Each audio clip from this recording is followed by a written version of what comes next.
Hi, Lily Quinn here. So in this tutorial I want to show you how to do a scratch stitch. This is a scratch stitch. It is one of those rare stitches that is not necessarily fancy, but it is strong, so it tends to be my choice of stitch to hold the strap. So this is a simple tote bag, which is what we make at the end of the beginner class, and to make sure your straps don't come falling off, you do what we call the scratch stitch. The setting is just straight stitching, and once you put it under the presser foot, you use mainly the reverse button and the forward button. That's it. You press on the reverse for it to go backwards, and then you let go and it sews forward like it's supposed to do usually. So I did 2 of them. I'm going to flip to the other side to demonstrate how you do it. Now, with this other side of the strap, let me give you a quick tip. If you're wondering where to position the strap to begin with, you find the center of the side. You find the center, and between the straps, now this is not set in stone. You can use whatever numbers work for you depending on the size of your bag. But this is a square of 16 inches. So it's a little smaller than 16 at the end of the day. And also 18 inches, which is usually the standard size for the one we do in class. Whatever size you're working with, you want to make sure this in between the straps you leave about 5 inches. So this distance between the straps is 5 inches, and each one from the center, each one is 2.5 inches from the center, and the strap begins at the mark of the 5 inches. Okay, so in between them we have 5 inches. Let's see, right?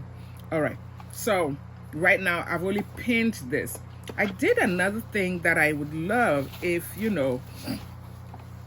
like, you can incorporate that. Instead of just placing the strap on the back and stitching, I opened that space, about the width or size of the strap, and inserted the raw edge of the strap in there, and then folded it over.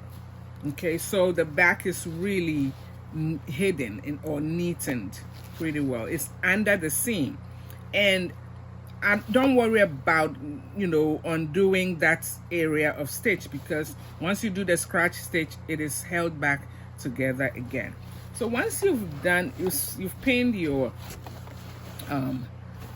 strap and you're ready, you hold it with a pin like I have done here, and I often start from the top here.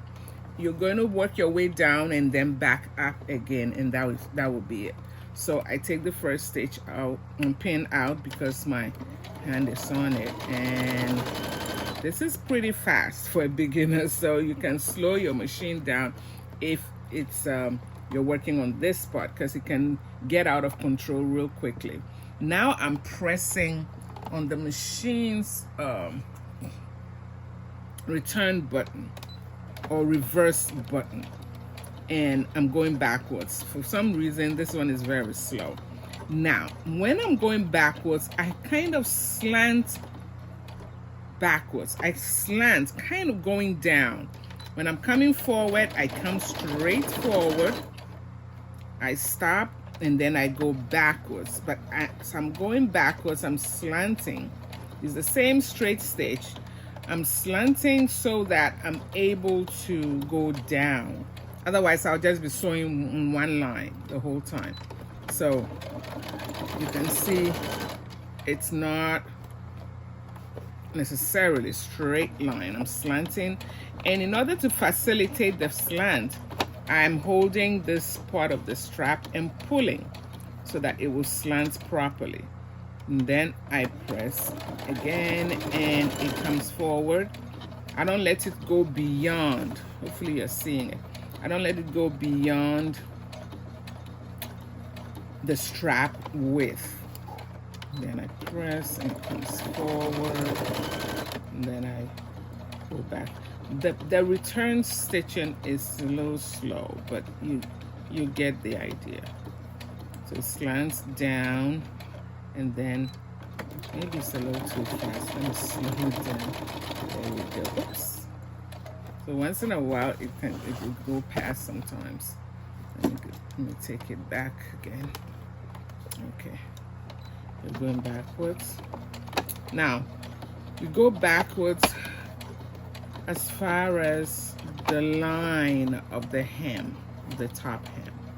So that we begin the journey forward.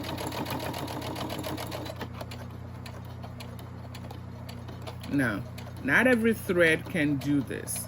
You have to get a dual duty, not too heavy, not too weak. Dual duty cotton or polyester threads will take you through this a great deal. Now I'm making my journey back up.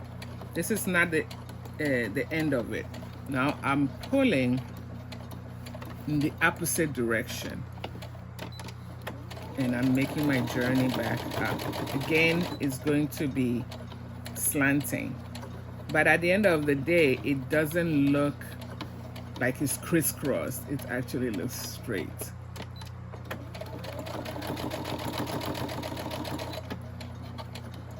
So I'm pulling this way and slanting it.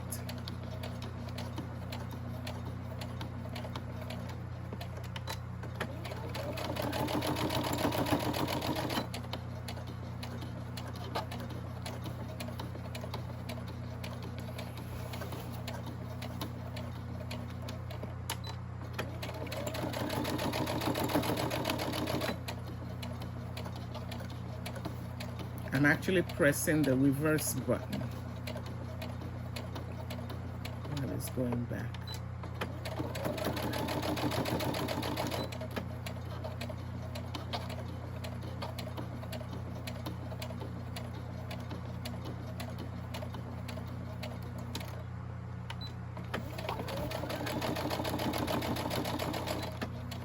And then I end where I started.